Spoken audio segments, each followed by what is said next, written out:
Hi friends. आज आपण जाणून घेणार आहोत इम्प्रूव्ह युअर माइंडसेट. आपला माइंडसेट कसा सुधारायचा. एक, पॉझिटिव्ह अफर्मेशन. नेहमी सकारात्मक दृष्टिकोन ठेवा. त्यामुळे तुम्ही आशावादी राहाल आणि निराशाजनक विचार तुमच्या मनात येणार नाहीत. Second, set realistic goals. तुम्हाला गोल सेट करावे लागतील, तर ते वास्तववादी असावे, म्हणजे मोजता येण्याजोगे आणि साध्य करण्यायोग्य. उदाहरण, मला 3 महिन्यात 3 किलो वजन कमी करायचंय, किंवा मी आजपासून रोज 20 मिनिटे एक्सरसाइज करणार आहे. 3, थेरपी और काउन्सिलिंग. ज्यांना मानसिक समस्या आहेत अशा व्यक्तींनी एक्सपर्टच्या मार्गदर्शनाखाली उपयोग उपचार घ्यावेत. 4, लर्न फ्रॉम फेल्युअर. फेल्युअर मधून शिका. आपल्याकडून कोणतीही गोष्ट चुकीची घडली असेल, तर ती चूक आपल्याकडून आयुष्यात पुन्हा कधीही होणार नाही, याची आपण काळजी घ्यायला पाहिजे.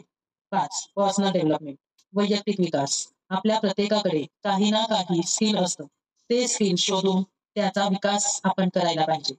6, कल्टिव्हेटिव्ह रेसिलियन्स, म्हणजे अडॉप्टिंग टू टफ टाइम्स. म्हणजे जेव्हा कधी आपल्यावर कठीण प्रसंग येतात, तेव्हा त्याला तोंड देण्यास आपण सक्षम असायला पाहिजे.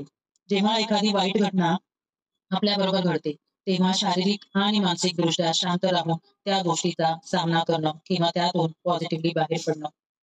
तर या होत्या इम्प्रूव्ह युअर माइंडसेटच्या काही टिप्स. Thank you.